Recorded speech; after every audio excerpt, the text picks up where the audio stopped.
والشكر له على توفيقه والإيمان. وأشهد أن لا إله إلا الله وحده لا شريك له تعظيما لشأنه. وأشهد أن محمدا عبده ورسوله الداعي إلى رضوانه. اللهم صل وسلم عليه وعلى آله وأصحابه وأعوانه. Para hadirin dan hadirat, teman-teman yang muliakan Allah Subhanahu wa taala, kita lanjutkan belajar bersama membaca buku Marhaban bil Maut. Selamat datang kematian. Kita masih di bab tentang mengenal hakikat kematian.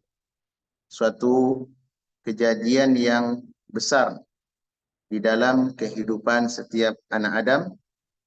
Perkara yang mereka ingat adalah di antaranya adalah kematian. Di antaranya adalah kematian. Dan di pekan lalu, di bahasan lalu, kita sudah membahas tentang larangan mencabut uban. Di antara tanda-tanda kematian yang diperingatkan oleh Allah Subhanahu wa taala bagi setiap manusia adalah dengan datangnya uban. Dengan datangnya uban, dan Allah Subhanahu wa taala berfirman, "Waja'akumun nadhir," dan telah datang kepada kalian pemberi peringatan. Di antara tafsirnya adalah syaib, itu uban. Baik. Nah, pada kesempatan ini kita akan lanjutkan membaca buku pada halaman 127, yaitu anjuran berwasiat. Anjuran berwasiat. Di sini penulis memulai, disunnahkan bagi seorang muslim untuk berwasiat ketika dia masih sehat dan bisa berfikir normal. Lebih ditekankan orang yang sudah dihadiri tanda-tanda kematian, seperti sedang sakit, yang dia mengira sudah dekat dengan ajal. Orang yang memiliki tanggungan hutang dan para pemilik harta yang banyak, yakni lebih dari cukup, agar mewasiatkan hartanya dengan baik kepada kerabatnya. Harta waris dibagikan sesuai aturan waris dalam Islam sebagai bentuk menegakkan perintah Allah Ta'ala, memberikan hak masing-masing, dan menutup pintu permusuhan. Baik. Mengenai wasiat ini, Allah Subhanahu wa taala berfirman di dalam Al-Qur'an, "Kutiba 'alaikum idza hadara ahadakumul maut in taraka khairanil wasiyatu lil walidaini wal aqrabina bil ma'ruf haqqan 'alal muttaqin."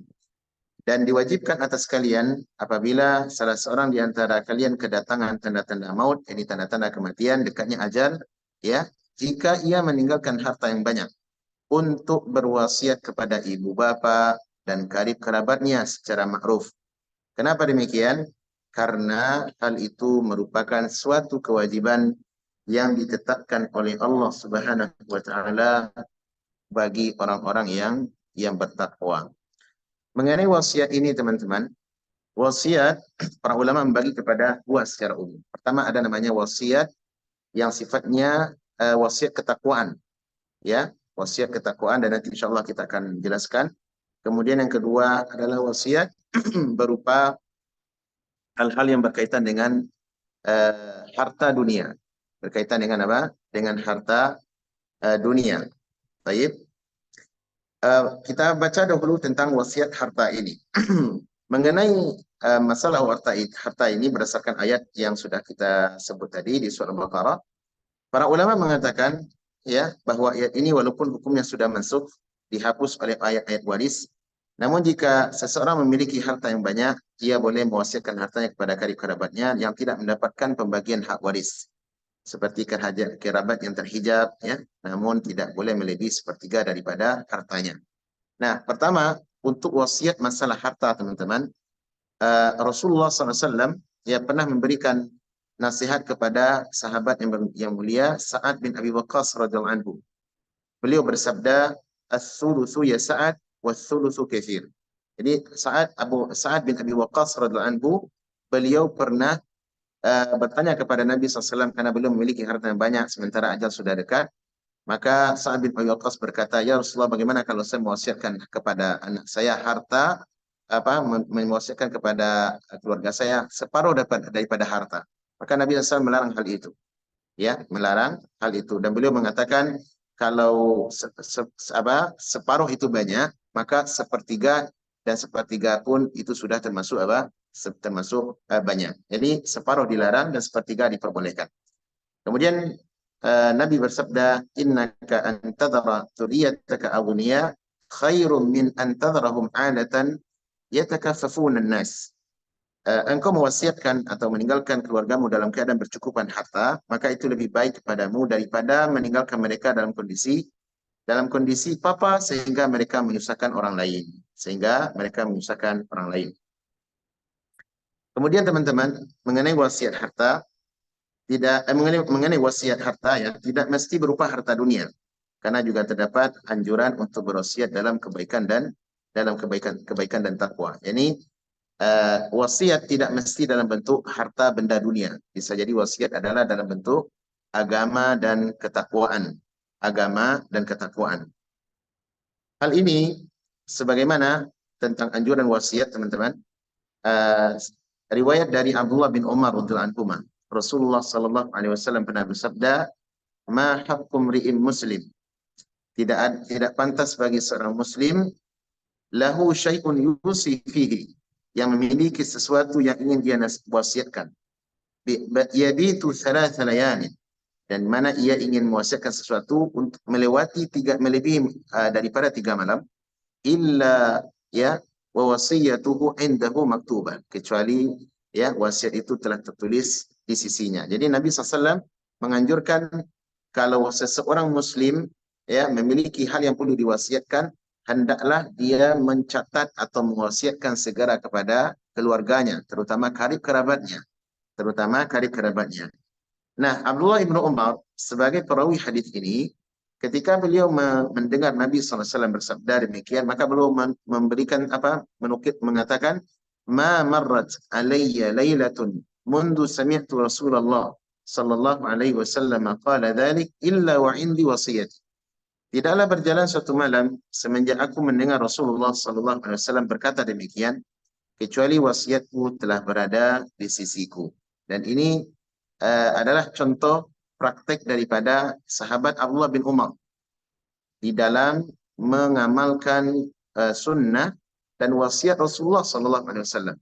Kita perhatikan bagaimana beliau setelah mendengar sabda tadi, maka beliau langsung mencatat hal-hal yang perlu beliau nasihatkan kepada karib kerabatnya, dan itu beliau letakkan di bawah bantal beliau, di bawah tempat tidur beliau. Apa tujuannya? Teman-teman, tujuannya adalah kalau umpama beliau meninggal dunia, maka wasiat sudah tertulis di mana? Di bawah bantalnya, sudah didapatkan oleh karib kerabatnya. Baik. Ini mengenai wasiat apa? Wasiat harta. Sekarang kita lihat kepada wasiat masalah agama. Masalah agama, teman-teman. Wasiat dalam agama ini yang jauh lebih besar, lebih agung kedudukannya dibandingkan wasiat harta. Kenapa demikian? Karena wasiat agama ya, kalau harta ini adalah berkaitan dengan apa? Dengan masalah material. Dengan masalah materi, tujuannya kalau seseorang memiliki harta, maka ini perlu untuk diwasiatkan dengan baik. Tujuannya untuk mencegah dan menutup celah terjadinya keributan, terjadinya permusuhan di tengah keluarga yang kita tinggalkan. Tetapi tidak semua manusia memiliki harta. Tidak semua manusia yang memiliki harta. Ada orang-orang yang ketika hidup mereka hanya memiliki maisha atau kebutuhan secukupnya, dan mereka tidak memiliki lebih daripada itu. Oleh karenanya wasiat harta hanya berlaku bagi orang-orang yang memiliki harta. Dan yang ada wasiat yang lebih hebat daripada itu, yakni wasiat tentang agama. Tentang agama, wasiat mengenai agama, mengenai ketakwaan, ini telah diperintahkan oleh Allah Subhanahu wa taala, bahkan berlaku untuk seluruh para nabi, bagi orang-orang saleh sebelum kita. Bagi para nabi, para rasul, dan itu dicontoh oleh para orang-orang yang meniti jalan mereka setelah di setiap generasi. Seperti bagaimana Allah Subhanahu wa taala menjelaskan tentang anjuran berwasiat, ya, wasiat ketakwaan adalah firman Allah di dalam surah An-Nisa. Allah berfirman, walaqad wassayna alladhina utul kitaba min qablikum wa iyyakum an ittaqullah. Dan sungguh kami telah mewasiatkan kepada orang-orang yang diberi Alkitab, yakni orang-orang Yahudi dan Nasrani dahulu yang mereka di atas tauhid, ya. Dan juga kami wasiatkan kepada kalian wahai Muhammad dan umatmu. Apa wasiat itu adalah anittaqullah. Hendaklah kalian bertakwa kepada Allah Subhanahu wa taala. Kemudian juga wasiat para nabi dan rasul. Mereka biasa berwasiat kepada anak-anak mereka, kepada generasi mereka yang akan mereka tinggalkan. Seperti yang Allah sebutkan di dalam surat Al-Baqarah tentang wasiat Nabi Ibrahim alaihissalam kepada anak-anaknya. Allah berfirman, "Wa wassa biha Ibrahimu banihi wa Ya'qub." Dan ingatlah ketika Ibrahim telah mewasiatkan ucapan itu kepada anak-anaknya, ya. Dan demikian pula Nabi Ya'qub. Jadi di sini Nabi Ibrahim alaihissalam dan Nabi Ya'qub alaihissalam berwasiat kepada anak-anaknya. Apa yang mereka wasiatkan? Perhatikan. Allah berfirman, ya baninya. Dia berkata, wahai anak-anakku. Berarti kalimat bani adalah bentuk jamak daripada ibnun. Jadi dia memanggil anak-anaknya, wahai anak-anakku, ya. Innallaha astafa lakumuddin. Sesungguhnya Allah telah memilihkan untuk kalian suatu agama. Suatu agama. Ini maksud ad-din di sini adalah dinul Islam. Agama Islam. Fala tamutunna illa wa antum muslimun. Dan janganlah kalian wafat kecuali kalian sebagai orang muslim. Berarti ini apa? Wasiat ketakwaan. Wasiat ketakwaan. Dan wasiat ketakwaan, teman-teman, ini adalah wasiat yang sangat agung. Merupakan kebutuhan kita masing-masing. Merupakan kebutuhan kita masing-masing. Karena mewasiatkan anak-anak, keluarga, dan cucu keturunan kita tentang ketakwaan, ini akan lebih langgeng dan lebih menjaga kondisi mereka. Kenapa? Karena kondisi ketakwaan jika diwasiatkan kepada mereka dan mereka terima, mereka amalkan dengan baik, insya Allah mereka akan berjaya hidup di dunia sampai ke akhirat. Ya, sampai ke akhirat. Berbeda halnya dengan wasiat harta. Kalau wasiat harta, kondisinya terbatas, teman-teman. Kondisi mewasiatkan harta terbatas. Bisa jadi harta itu diwasiatkan, ya tergantung. Apabila hartanya adalah harta yang barokah, maka insya Allah akan bermanfaat untuk anak-anak dan istrinya. Tapi kalau hartanya adalah harta yang tidak barokah atau didapatkan dengan cara yang tidak benar, maka biasanya harta itu akan punah dalam seketika. Atau bisa jadi harta diwasiatkan adalah barokah, namun anak-anak lupa diwasiatkan dengan agama. Justru ini akan menjadi apa? Menjadi musibah untuk mereka. Menjadi musibah untuk mereka. Oleh karenanya disebutkan oleh para ulama bagaimana dahulu generasi as-salaf di dalam memberikan nasihat kepada anak-anak mereka. Memberikan nasihat kepada anak-anak mereka dalam wasiat sebelum kematian. Disebutkan oleh para ulama, ya, tentang kisah tauladan yang baik dari seorang tabi'in yang bernama Umar bin Abdul Aziz rahmatullah alaih. Umar bin Abdul Aziz, teman-teman, beliau adalah seorang khalifah. Seorang khalifah dari Bani Umayyah. Seorang khalifah dari Bani Umayyah.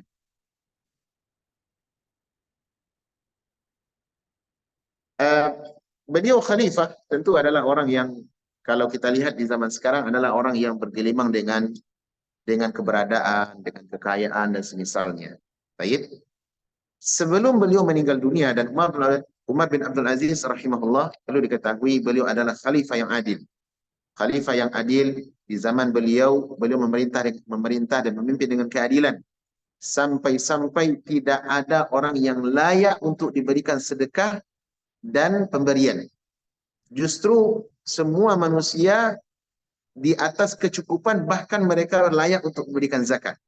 Sampai-sampai kalau beliau mau memberikan rakyatnya mau memberikan zakat, atau Umar bin Abdul Aziz memerintahkan kepada delegasi beliau untuk memberikan harta berupa sedekah contohnya, atau zakat. Maka delegasi tadi berkeliling mencari ke berbagai negeri orang-orang yang layak untuk diberi sedekah. Setiap pintu rumah yang diketuk atau orang yang ditemui di jalan, di pasar, agar mau menerima sedekah, jawaban mereka sama. kami justru memiliki harta yang layak untuk dizakatkan, namun tidak ada yang mau menerima. Kenapa, Pak? Kemakmuran yang adil di masa itu. Ya, kemakmuran yang adil di masa itu. Sampai-sampai disebutkan oleh para ulama bahwasanya ya disebutkan dari Hamad bin Zaid, ya, dari Musa bin Ayyan rahmatullah alaih, beliau berkata, ya, kunna nar'asya'a bikarmani fi khilamati Umar ibn Abdul Aziz. Kami dahulu mengembala di daerah Karman. Karman ini nama sebuah wilayah pada masa pemerintahan Umar bin Abdul Aziz rahimahullah. Fakanat asya'u wadh-dhi'bu tar'a fi makanin wahid. Maka kambing-kambing dan serigala makan rumput di tempat yang sama. Makan rumput di tempat yang sama. Kambing dan serigala. Di mana ini adalah penampakan yang luar biasa. Biasanya kambing itu tidak akan selalu bermusuhan dengan serigala. Serigala kalau melihat kambing, maka kambing akan diterkam. Tapi justru yang terlihat tidak. Kata pengembala ini sebagai saksi, justru kambing dan pengembala, kambing dengan serigala makan dalam kondisi apa? Dalam kondisi bersama. Dalam kondisi bersama. Nah, yang menjadi bahasan kita teman-teman, Umar bin Abdul Aziz, ya, ketika beliau sebelum wafat, dan beliau wafat karena sebab diracuni, ya, ada riwayat mengatakan beliau wafat karena sebab diracuni. Sebelum beliau wafat, ada orang berkata kepada Umar bin Abdul Aziz rahimahullah, haula'i banuka, mereka itu adalah anak-anak lelakimu. Jadi Umar bin Abdul Aziz, teman-teman, beliau memiliki anak yang banyak. Jumlah anaknya sekitar 12 orang. Dan itu rata-rata anak-anak lelaki. Umar bin Abdul Aziz rahimahullah, beliau dikaruniai oleh Allah SWT anak lelaki yang banyak dan jumlahnya 12 orang. 12 orang. Kata perawi, wa kanu ithnai asyara. Jumlah anak lelakinya 12 orang.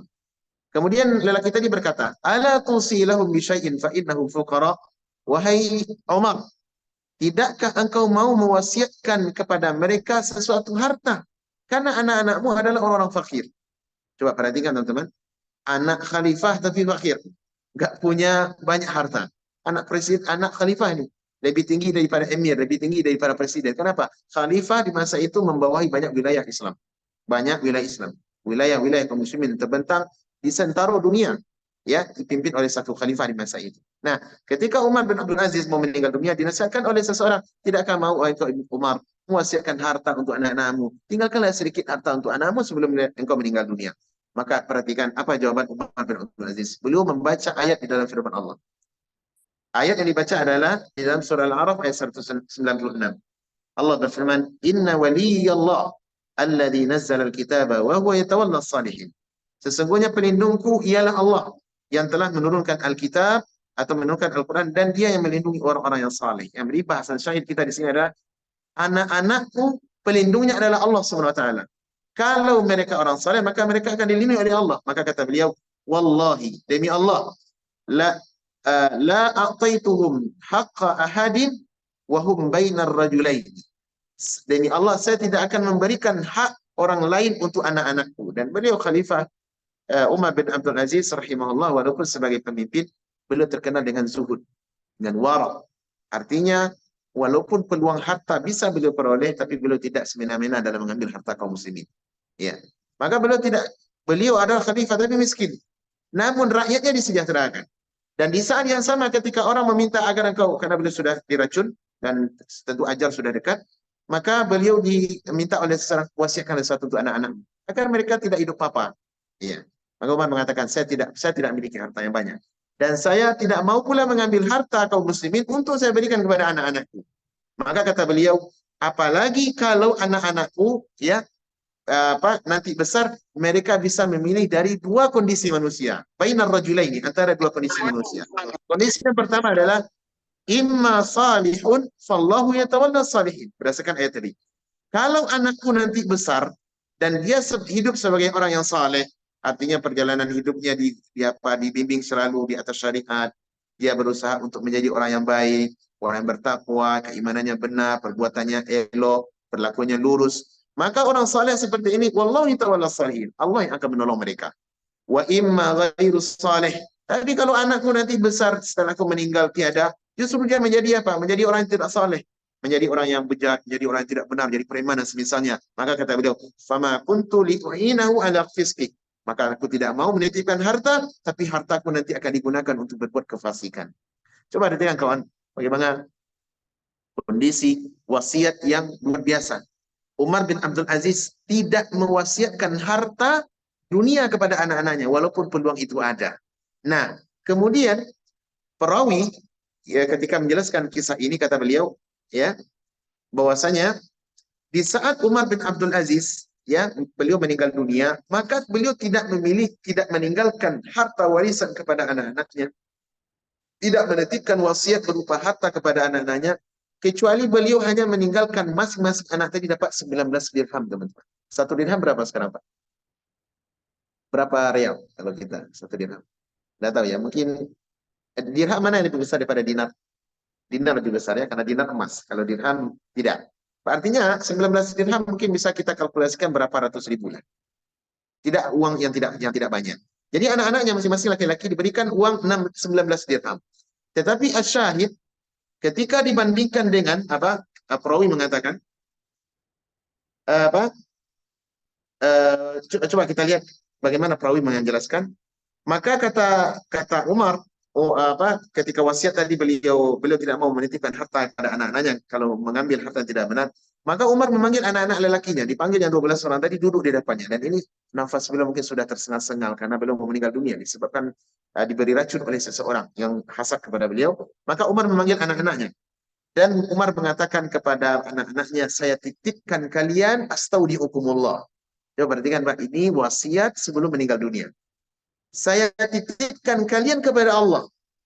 Bukan anak-anak tadi sudah ada di hadapan ayahnya dan ayahnya mau meninggal dunia dan tentu mereka dalam kondisi sedih. Ujuk-ujuk mau mencari harta, tidak. Tapi justru mendapatkan apa? Wasiat yang terbaik. Saya wasiatkan, saya titipkan kalian kepada Allah Subhanahu wa taala. Kemudian semoga Allah mengukuhkan hati kalian dan hendaklah kalian menjadikan tawakal sebagai modal hidup untuk kalian setelah saya tiada nanti. Kemudian dengan wasiat ini kata beliau, kata perawi ya, Umar mewasiatkan itu, maka ia berkata kepada anak-anaknya tadi, insarifu ya baniya, wahai anak-anakku, insarifu asamakumullah wa ahsanal khilafata alaikum. Kalau kalian telah mendengar wasiat daripada aku, maka sekarang pergilah kalian. Semoga Allah menjaga kalian wa ahsanal khilafata alaikum, dan ketahuilah Allah sebaik-baik pengganti yang akan mengurus urusan kalian setelah aku tiada, rahmatullah alaih. Nah, dan diberikan catatan oleh para ulama, para ahli sejarah, ketika perawi mengatakan ini, setelah Umar bin Abdul Aziz rahimahullah meninggal dunia dan belum mewasiatkan harta, tidak mewasiatkan harta kecuali 19 dirham dari sisa harta yang belum miliki, dari gaji yang belum gaji yang belum miliki, maka kata perawi begini, sungguh kami telah melihat beberapa tahun setelah anak-anak Umar bin Abdul Aziz mampu mensuplai 80 ekor kuda dengan perlengkapannya untuk berjihad jalan Allah. Coba perhatikan, Bang. Setelah Umar bin Abdul Aziz meninggal dunia dan beberapa tahun setelahnya ada anjuran perang untuk memerangi orang-orang Romawi atau orang kafir, maka perawi tadi melihat ternyata anak-anak Umar bin Abdul Aziz yang fakir-fakir tadi, tapi hanya diwasiatkan 19 dirham. Namun beberapa tahun setelahnya justru anak-anak tadi memang tumbuh menjadi anak-anak yang baik, anak yang soleh, anak-anak yang taat, anak yang tahu dengan agama. Padahal ayahnya tidak meninggalkan harta yang banyak. Namun di saat peperangan akan diserukan, justru anak-anak mereka, anak-anak Umar bin Abdul Aziz tadi yang 12 orang tampil masing-masing memberikan mensuplai sedekah kepada kaum muslimin berupa 80 ekor kuda dengan perlengkapannya di jalan Allah SWT. Dan ini tentu harta menunjukkan apa teman-teman, barokahnya berupa wasiat berupa agama, wasiat berupa ketakwaan dan tawakal kepada Allah Subhanahu wa taala. Nah, kata perawi, pada saat yang sama sebagian anak-anak Sulaiman bin Abdul Malik dengan peninggalan harta warisan yang banyak untuk mereka justru mengemis-ngemis meminta-minta harta kepada anak Umar bin Abdul Aziz rahimahumullah. Kenapa? Karena Umar bin Abdul Aziz dia menitipkan anaknya sebelum meninggal dunia dengan wasiat ketakwaan kepada Allah, tawakal kepadanya. Berbeda dengan Sulaiman bin Abdul Malik. Siapa Sulaiman bin Abdul Malik? Yani khalifah sebelum Umar. Ya, karena dulu khalifah itu kan diwariskan melalui apa? Dengan cara wasiat, dengan cara wasiat. Nah, Khalifah Sulaiman bin Abdul Malik rahimahullah, ya, beliau meninggalkan harta ke anak-anaknya dengan harta yang sangat banyak. Ini wasiat harta sangat banyak dan berikan warisan dengan harta yang sangat banyak. Dinar, pokok jumlah yang sangat banyak lah. Namanya khalifah. Tapi justru belakangan di beberapa tahun setelah ayahnya meninggal dunia, anaknya menjadi peminta-minta. Berarti apa, Pak? Wasiat yang lebih utama adalah wasiat agama, wasiat ketakwaan, sebagaimana yang Allah wasiatkan kepada para nabi mewasiatkan kepada anak-anaknya dan diikuti oleh apa? Oleh kaum muslimin setelahnya, yaitu orang-orang yang dirahmati oleh Allah Subhanahu wa taala. Baik. Dan wasiat ketakwaan, teman-teman, di antara wasiat ketakwaan adalah takwa yang bermakna di atas tauhid dan meninggalkan kesyirikan. Sebagaimana firman Allah di surah Al-Maidah, "Innama yataqabbalullahu minal muttaqin." Sesungguhnya Allah hanya menerima dari orang-orang bertakwa. Nah, Al-Imam Al-Qurtubi ketika menafsirkan ayat ini, maksud takwa adalah yaitu meninggalkan kesyirikan. Sebagaimana wasiat Luqmanul Hakim kepada anak-anaknya, "Ya baniya, ya bunayya, la tusyrik billah. Inna syirka la zulmun azim." Wahai anak-anakku, jangan kalian berbuat syirik kepada Allah Subhanahu wa taala. Sesungguhnya syirik adalah kezaliman yang paling besar. Baik. Abu Musa Al-Asy'ari, ya, radhiyallahu anhu, pernah berkata, "Ana bari'um mimman bari'a minhu Rasulullah sallallahu alaihi wasallam." Aku berlepas diri dari orang yang Rasulullah sallallahu alaihi wasallam berlepas diri darinya.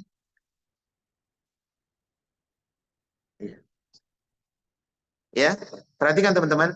Abu Musa Al-Asy'ari radhiyallahu anhu, ya, pernah memberikan wasiat kepada keluarganya. Dia mengatakan, aku berlepas diri dari orang yang Rasulullah sallallahu alaihi wasallam berlepas diri daripadanya. Apa itu? Inna Rasulullah sallallahu alaihi wasallam bari'a minas saliqah wal haliqah wasyaqah. Sesungguhnya Rasulullah berlepas diri dari orang-orang yang berteriak, mencukur rambut, acak-acakan, dan merobek-robek baju ketika ditimpa musibah. Asar ini disebutkan oleh Imam Bukhari dalam Sahih beliau.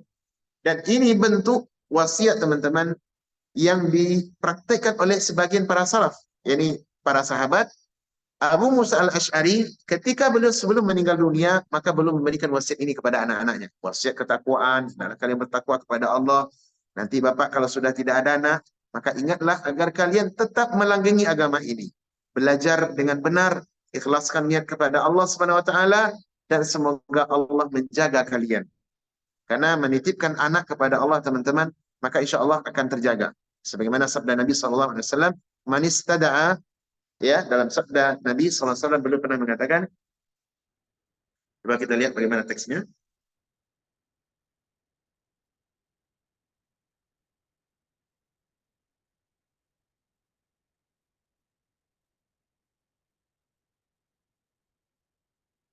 Ya, dalam hadis Nabi SAW pernah mengatakan tentang nasihat yang sangat agung, bahwasanya tidaklah seseorang mewasiatkan sesuatu kepada Allah Subhanahu wa taala kecuali Allah Subhanahu wa taala akan menjaganya. Yakni menjaga siapa? Menjaga wasiat yang dititipkan. Jadi kalau seseorang menitipkan anak kepada Allah Subhanahu wa taala, maka Allah akan menjaga anak-anak itu. Dan ini adalah nasihat untuk saya dan kita semua, teman-teman, agar kita mewasiatkan anak kita kepada Allah. Di antara nasihat juga ada juga kepada anak-anak kita, kepada ahli waris, untuk tidak melakukan hal-hal yang dilanggar setelah yang dilarang oleh agama. Jangan melanggar aturan-aturan agama. Dan ini sebagaimana yang dicontohkan oleh Abu Musa Al-Asy'ari radhiyallahu anhu. Jangan kalian kalau setelah saya meninggal dunia tidak boleh ada yang teriak-teriak. Karena dahulu, teman-teman, kebiasaan orang-orang jahiliyah, kalau ada meninggal dari salah satu dari keluarganya, maka dia akan berteriak-teriak. Kapan perlu sewa, kapan perlu menyewa orang yang mau berteriak, ya, sebagai bentuk kesedihan, duka yang sedang menimpa mereka. Perlu disewa orang naik ke sebuah jabal, ya, ke sebuah gunung di kota Mekah, kemudian berteriak-teriak, oh telah meninggal ayahku, telah meninggal anakku, dan semisalnya. Dan ini dilarang oleh agama. Kenapa? Nabi SAW melarang hal itu. Kemudian juga praktik berikutnya adalah mencukur rambut acak-acakan. Jadi rambut itu dipotong dengan tidak benar. dipotong kayak dia apa namanya, kayak tidak bagus lah. Menunjukkan apa? Dalam kondisi mereka tidak ridho dengan takdir. Kemudian juga merobek-robek baju. Merobek-robek baju ketika ditimpa musibah. Nah, Abu Musa al-Asy'ari mengingatkan istrinya, mengingatkan anak-anaknya, keluarganya, jangan kalian berlaku demikian. Kalau saya meninggal dunia nanti, jangan ada hal yang berlaku demikian. Kalau kalian tetap melakukan hal yang dilanggar oleh yang melanggar hal yang dilarang oleh syariat, maka aku berlepas diri daripada kalian. Baik. Di sini kami menyebutkan contoh isi surat wasiat ya. Seperti umpama saya mengatakan saya Abu Al-Qa'qa ya, Ibn Ali, aku berwasiat untuk keluargaku, anak-anak dan istriku. Ya, Masya Allah. Terus ya. Aku mewasiatkan untuk keluargaku, anak-anak dan istriku, agar senantiasa bertakwa kepada Allah dengan bertauhid kepadanya dan menjauhi kesyirikan. Ini wasiat ketakwaan. Ikutilah sunnah Rasulullah Sallallahu Alaihi Wasallam dan para sahabatnya radhiyallahu anhum. Ya, ini juga bentuk wasiat agama. Jadi wasiat untuk memegang ittiba sunnah, mengikuti sunnah dari apa? Dari sunnah Rasulullah SAW dan sunnah para sahabat. Sungguh kita hidup di zaman fitnah. Jauhilah perkara-perkara bid'ah dan cukuplah kalian dengan apa yang datang dari Rasulullah Sallallahu Alaihi Wasallam dengan yang diamalkan dan yang difahami oleh para sahabat dalam urusan agama ini. Ini bentuk contoh wasiat, surat wasiat. Pegang teguhlah Islam sampai kalian wafat, karena itu jalan kebahagiaan di dunia dan di akhirat. Anak-anak, keluarga dan cucu keturunan, ya keturunanku, tuntutlah ilmu agama, pelajari dan amalkan, serta dakwahkan kepada manusia dengan cara yang baik. Jadilah kalian orang-orang yang saleh dan muslih untuk diri kalian, dan jadilah kalian orang yang saleh untuk diri kalian dan orang yang muslih untuk orang lain. Artinya apa orang muslih? Senantiasa memperbaiki lingkungan dan manusia yang lain. Itulah prinsip hidup orang yang beriman dan jalan kemuliaan. Bersabarlah di atas kebenaran, sederhana dalam amalan. Semoga Allah Azza wa Jalla kumpulkan kita di jannahnya, negeri yang penuh kedamaian, ya, negeri yang penuh dengan kedamaian.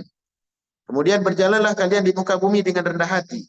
Cintai saudaramu, jangan berselisih. Jadikan sabar dan ridho sebagai perhiasan dalam menghadapi ujian kehidupan. Karena sifat itu merupakan ibadah hati yang agung dan ciri orang muslim yang beriman. Kemudian berikutnya, jika aku wafat, maka uruslah jenazahku sesuai dengan petunjuk sunnah. Jangan diratapi menangis berlebihan. Cukup doakan ampunan kepada Allah Azza wa Jalla untukku. Sungguh kematian adalah perpisahan. Sementara bukan perpisahan yang Sungguh kematian adalah perpisahan sementara, namun ia bukan perpisahan yang sebenarnya. Karena kita akan berkumpul di hadapan Allah Azza wa Jalla kelak. Perpisahan yang sebenarnya jika salah seorang di antara kita berlabuh di surga dan yang lainnya justru berada di dalam neraka. Oleh karenanya, wafatlah kalian di atas Islam. Kuburanku jangan dibangun apapun di atasnya. Tidak ada bangunan semen, tidak pula atap yang melindungi. Cukup tanah sejengkal ditambah batu nisan yang tidak bertanda. Jangan ada azan dan tabur bunga di kuburanku. Jangan ada ritual yasinan di sisi kuburan dan tahlilan yang dihadiahkan. Jangan ada acara kenduri, tahlilan 3, 7, 40 sampai 1000 hari untuk memperingati kematianku. Bila ada yang milisi wasiatku, maka aku berlepas diri daripadanya. Wallahu waliyu at-taufiq. Ini diantara teman-teman bentuk contoh surat wasiat yang walaupun saya sebutkan di dalam buku, dan ini sebagai perwakilan wasiatku pada anak-anak dan istriku, kepada keluarga dan kerabatku. Jika ada yang milisi, maka aku berlepas diri dari apa yang mereka lakukan, ya, dari apa yang mereka lakukan. Wallahu taala a'lam. Baik, ini tentang anjuran berwasiat. Kemudian berikutnya kita melihat tentang bagaimana sikap manusia di antara sikap manusia tentang kematian. Dan kita tahu bahwasanya kematian adalah sesuatu yang manusia tidak bisa lari daripadanya. Karena kematian akan senantiasa mendatangi siapapun dimanapun mereka berada jika takdir sudah, jika ajal sudah layak untuk atau sudah siap untuk mendatangi mereka. Oleh karenanya, setiap muslim mesti sadar dan selalu bersiap diri untuk menyambut kematian. Tidak seorang pun yang bisa menghindar daripada ketetapan ini. Allah berfirman dalam surah An-Nisa ayat 78, "Aina ma takunu yudrikumul maut walau kuntum fi burujin musyayyadah." Di mana saja kalian berada, Kematian akan senantiasa mendatangi kalian, kendati pun kalian berada di dalam benteng yang tinggi lagi kokoh. Sebuah benteng yang kokoh, maka kematian akan tetap menemui kalian. Waja'at sakratul mauti bil haq, dan datanglah ke sakratul maut dengan sebenar-benarnya. Dzalika ma kunta minhu tahid. Itulah ya kematian atau sesuatu yang kalian selalu berpaling daripadanya. Di mana sifat manusia, teman-teman? Mereka ingin lari dari kematian. Dan sifat seperti ini ada di sebahagian manusia. Walaupun mereka sadar, banyak manusia-manusia yang tidak ingin kematian. Mereka tidak ingin dijemput oleh kematian. Dan tidak ingin bertemu dengan yang namanya maut. Kenapa? Karena bagi mereka kematian adalah malapetaka besar. Malapetaka besar. Dan ini adalah contoh perangai orang-orang Yahudi yang Allah Subhanahu wa taala sebutkan di dalam Al-Qur'an surah Al-Jumu'ah ayat 8, "Qul innal mauta alladzi tafirruna minhu fa innahu mulaqikum." Ayat ini datang setelah tantangan yang Allah berikan kepada orang-orang Yahudi karena mereka mengaku, mengklaim diri mereka adalah orang-orang yang pilihan, orang-orang atau bangsa pilihan Allah Subhanahu wa taala. Maka Allah mengatakan kepada mereka, "Qul ya ayyuhalladzina hadu." Katakanlah Muhammad kepada orang-orang Yahudi, wahai orang-orang Yahudi, "Izamtum annakum awliya'u lillahi bidunin nas fatamannawul maut in kuntum shadiqin." Wahai orang Yahudi, jika kalian mengklaim, mengaku bahwasanya kalian adalah orang-orang yang spesial dekat kepada Allah, orang-orang yang terdekat kepada Allah, melebihi daripada semua manusia yang lain selain daripada Yahudi, maka harapkanlah kematian jika kalian orang yang benar. Ya, jika kalian orang yang benar. Maka kata Allah, wala yatamannawnahu abadan bima qaddamat aydihim. Orang Yahudi itu mereka tidak akan mau meminta kematian kepada Allah. Karena kalau mereka minta kematian, ya Allah matikan aku. Ya. Tujuannya apa? Kalau memang orang saleh, segera aja minta mati agar mereka langsung dekat dengan Allah. Dan konsekuensi orang-orang yang saleh adalah masuk surga. Tapi justru tidak. Kata Allah apa? Wala yatamannawnahu abadan bima qaddamat aydihim. Mereka tidak akan mau mengangan-angankan, meminta kepada Allah kematian. Karena kalau mereka minta, ya Allah matikan kami, maka Allah akan matikan bisa jadi di saat itu. Maka orang Yahudi tidak mau meminta hal yang demikian. Kenapa? Bima qaddamat aydihim, karena dosa yang mereka lakukan. Ya, wallahu alimun bidzalimin, dan Allah lebih mengetahui siapa orang-orang yang zalim. Maksudnya orang Yahudi adalah orang yang zalim. Orang-orang yang zalim. Maka kata Allah, "Qul innal mautal ladzi tafirruna minhu fa innahu mulaqikum." Wahai orang Yahudi, katakan Muhammad, wahai orang Yahudi, sungguh kematian yang kalian lari menghindar daripadanya, fa innahu mulaqikum. Sungguh kematian itu pasti akan menemui kalian. Pasti kematian akan menemui kalian. Tsumma turadduna ila alimil ghaibi wasyahada. Kemudian selepas itu, kalian akan dikembalikan kepada Rabb yang maha mengetahui urusan yang gaib dan urusan yang nampak. Fayunabbi'ukum bima kuntum ta'malun.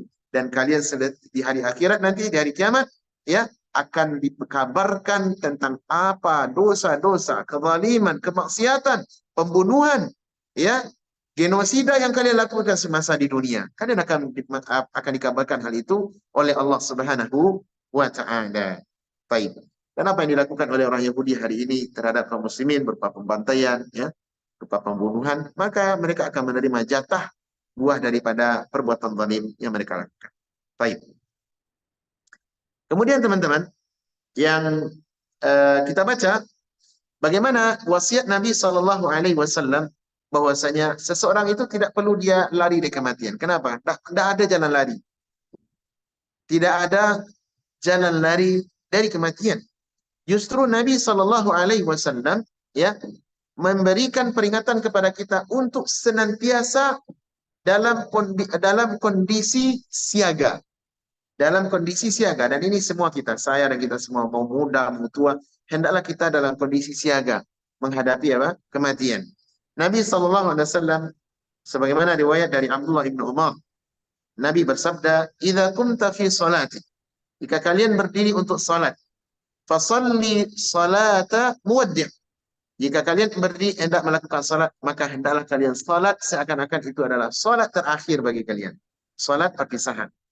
Wala takallam bi kalamin ta'tadiru min.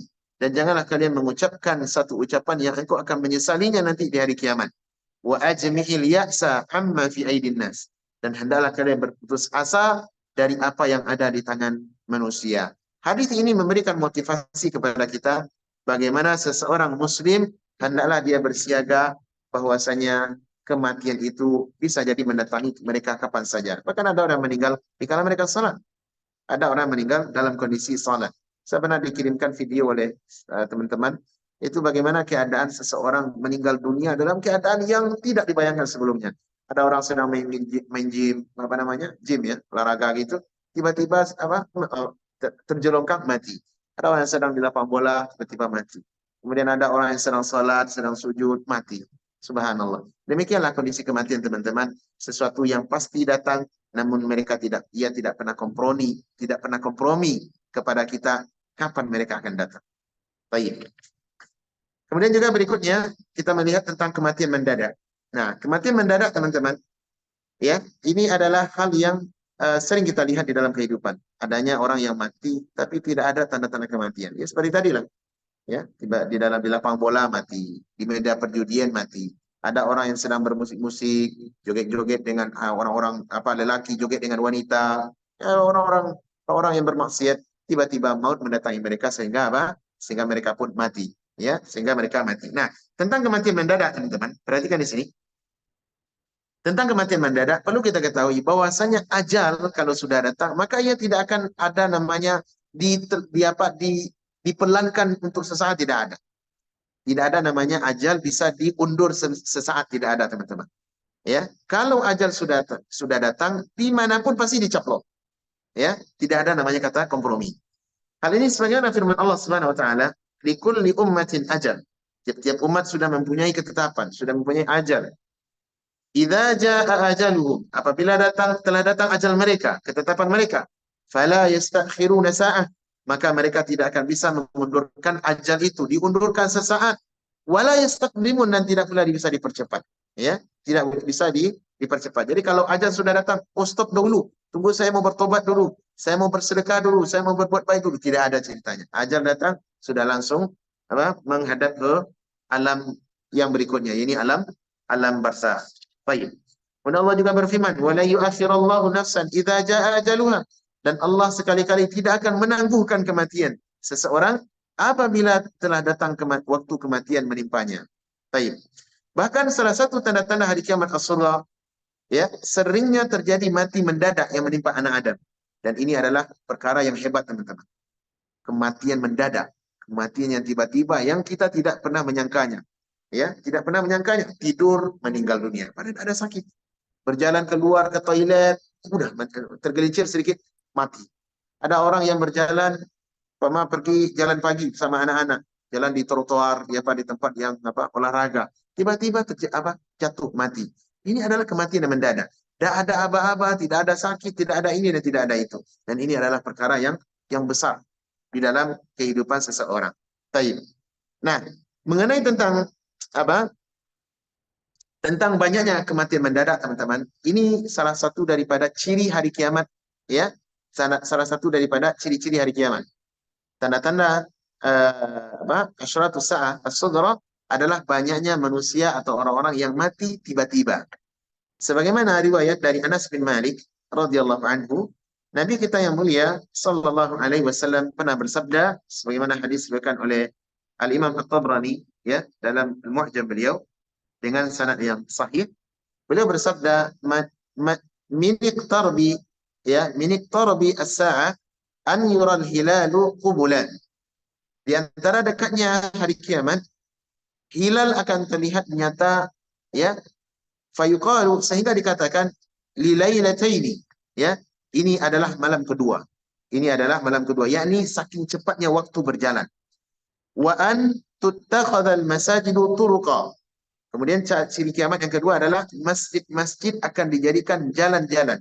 Jadi masjid justru dijadikan sebagai jalan, sebagai tempat untuk perlewatan, atau masjid dijadikan sebagai tempat rekreasi, masjid dijadikan sebagai tempat berfoto-foto. Tapi tidak ada lagi masjid dihuni oleh dijadikan untuk tujuan syariat. Dan ini sudah berlaku apa tidak, Pak? Sudah nampak apa tidak? Banyak masjid dibangun megah-megah. Tidak ditemukan masjid lagi hari ini, masjid yang kelihatan tua, tidak ada. Justru yang banyak adalah masjid-masjid megah, dengan berbagai arsitek yang terbaik, arsitek corak ini, corak itu, corak Turki, corak Persia, dan segala macamnya. Masjid megah, di dalamnya luar biasa. Ini alhamdulillah, kita mengingatkan hal yang positif. Tetapi sayangnya, hanya berjibaku atau fokus kepada bangunan fisik, tapi tidak ada lagi bangunan mental. Apa maksud bangunan mental? Masjid megah, tapi sepi dari orang yang mengunjungi untuk tujuan ibadah, untuk tujuan belajar, untuk tujuan syariat, untuk tujuan membahas ilmu di dalam masjid ini sudah hampir tidak ada. Iya, ada namanya Masjid Terapung. Namanya saja luar biasa, terapung. Bangunannya megah, bahkan sampai saya dengar itu berapa puluh miliar bangunannya. Di bawahnya ada air. Saya pernah sampai ke sana. Tapi sayangnya, masjid ini justru orang-orang ke sana untuk apa, Pak? Rekreasi. Berkunjung dari mana-mana, ambil pergi apa foto, selfie-selfie. Ketika azan berkumandang, mereka sudah tidak ada. Coba, musibah apa tidak? Musibah. Dan Nabi SAW mengatakan dalam hadis ini, salah satu tanda hari kiamat adalah berjalan waktu yang cepat, kemudian masjid sudah dijadikan sebagai perhiasan. Hiasan-hiasan, orang berlalu lalang di sana, sebagai tempat lewat, sebagai numpang toilet saja. Numpang toilet, sebagai tempat tidur. Ada orang-orang tidur di masjid. Karena masjidnya parfumnya enak, apa karpetnya tebal, ya, kemudian kondisi yang menyaman lah. Maka orang-orang banyak beristirahat di dalam masjid. Tapi ketika adzan dikumandangkan, hayya 'alas shalah, Allahu akbar, mereka berdiri kemudian langsung pulang.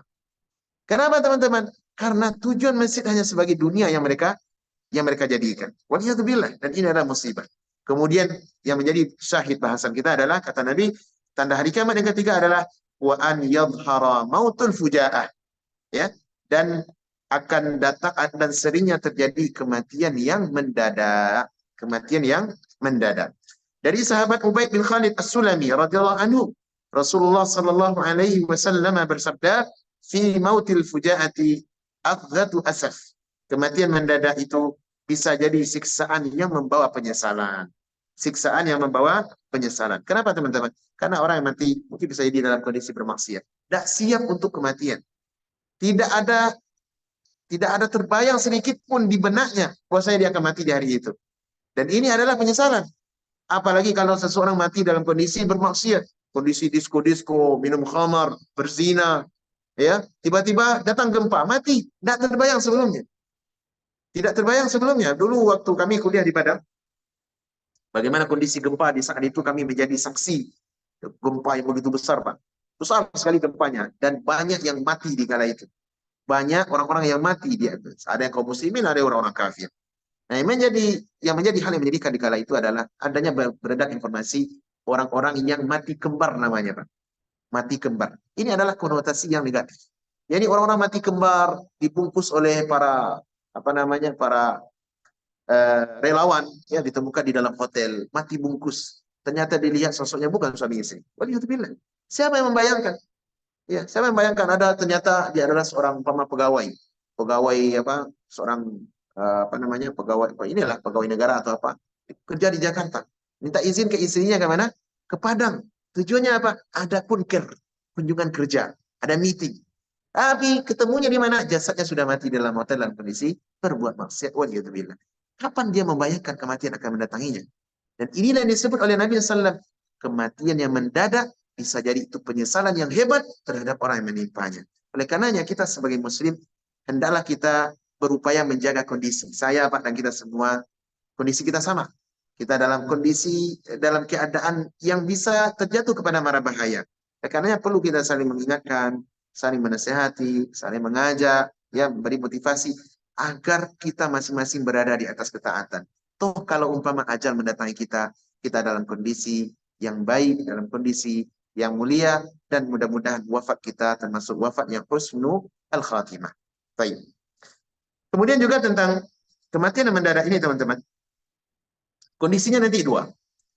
Kalau mungkin tidak orang muslim ditimpa kematian mendadak, mungkin. Orang kafir mungkin tidak, juga mungkin. Dan ini berlaku adil. Cuma dua kondisi manusia ini, ada kalanya kondisi untuk orang beriman itu kebaikan. Kalau dia adalah melakukan ketaatan. Tapi bisa jadi itu adalah pencaroba dan musibah besar kalau bagi orang-orang kafir atau pelaku maksiat. Coba kita lihat keterangannya. Kita dengar keterangan dari sahabat yang mulia Abdullah bin Mas'ud. Abdullah bin Mas'ud adalah sahabat kibar dan beliau termasuk faqih, ulamanya sahabat yang diutus oleh Nabi SAW di masa Umar dahulu ke Irak. Ya, mengajarkan kaum muslimin agama di Irak. Jadi para sahabat dahulu kalau diutus itu adalah para ulama. yang berjalan ke negeri-negeri untuk berdakwah adalah ulamanya sahabat, bukan orang sembarangan. Karena sebagian orang sekarang kalau berdakwah ke daerah-daerah tertentu, tapi yang diutus orang yang tidak mengerti. Ya mantan preman dakwah ke sana, mantan pemusik dakwah ke situ dengan alasan dakwah. Tapi mereka tidak punya ilmu. Nah, coba perhatikan dahulu Abdullah bin Mas'ud ketika diutus oleh Umar bin Khattab ke Irak, ya adalah sebagai ulama. Sehingga Irak masuk Islam, manusia mengenal Islam di masa itu, lahirlah ulama-ulama kibar. Di antaranya adalah Abu Hanifah rahimahullah. Abu Hanifah teman-teman adalah ulama kibar, ulama mazhab rahimahullah yang belajar dari siapa? Abdullah bin Mas'ud radhiyallahu anhu. Nah, Abdullah bin Mas'ud pernah mengatakan begini, mautul fujaati takhfifun 'alal mu'min. Kematian mendadak, ya, kalau menimpa orang beriman maka itu menjadi perkeringanan untuk dia. Keringanan apa? Keringanan azab, dosanya akan diampuni. Kenapa? Kematiannya mendadak. Adapun untuk orang kafir adalah asafun 'alal kafir. Adapun orang kafir kalau dia mati mendadak, ini adalah sebuah penderitaan, siksaan yang hebat untuk mereka. Siksaan yang hebat untuk mereka. Baik. Oleh karena penulis mengatakan di sini, syukur kalau wafat dalam keadaan baik. Buat amal saleh, ketika bersilaturahim contohnya, menemui orang tua kita, berkunjung ke tanah air dengan niat untuk menyambung hubungan rahim dengan ibu bapak kita, adik dan kakak kita, keluarga kita. Wafat kita di jalan itu, paman belum sampai ke tanah air. Meninggal di tengah jalan, maka ini kebaikan. Wafat, kematian mendadak tapi di atas kebaikan. Ya, atau contoh yang lain, di dalam perjalanan menuju majelis ilmu, ya, menuju majelis ilmu, di dalam medan dakwah, kalau ada acara-acara dakwah kita hadir, itu Allah takdirkan meninggal di sana. Meninggal dalam keadaan mendadak, ya, yang merupakan keberatan bagi keluarga kita, tapi ketahuilah kebahagiaan untuk orang yang ditimpanya. Nah, namun penulis mengatakan, namun alangkah meruginya kematian mendadak datang dalam kondisi seseorang di atas atau dalam belenggu hawa nafsu. Kematian mendatanginya waliyadzubillah dikala menuju suatu tempat untuk bermaksiat. Niatnya bermaksiat, tiba-tiba mati di jalan.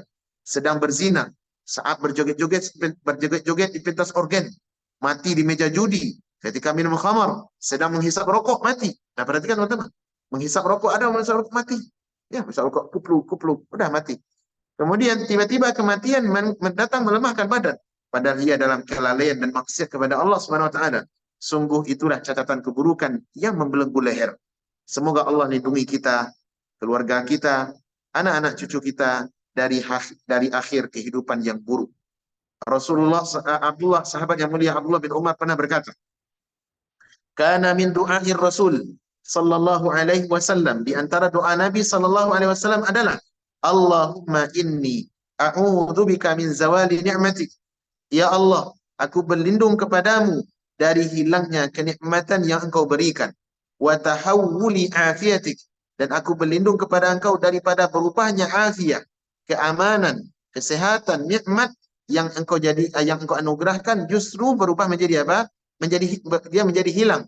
Wa fujaati nikmatik, dan hendak aku berlindung kepada Engkau daripada kematian atau musibah yang datang menimpa tiba-tiba. Wa jami'i sakhatik, dan aku berlindung kepada Engkau ya Allah daripada segala bentuk kemurkaan, Dan doa ini teman-teman hendaklah kita hafal, saya dan kita semua sama-sama belajar untuk menghafal doa ini agar kita amalkan di dalam kehidupan. Semoga apa yang kita baca bermanfaat untuk saya dan kita semua, dan mudah-mudahan Allah tutup kehidupan kita dengan kehidupan yang baik, yakni khatimatul husna. Demikian, wassalamualaikum wasallim ala nabiyina Muhammad wa ala alihi wa sahbihi wasallam. Wassalamualaikum warahmatullahi wabarakatuh. Subhanakallah. Waalaikumsalam warahmatullahi wabarakatuh. Jazakallah khair Ustaz. Khairan, Pak. Lagi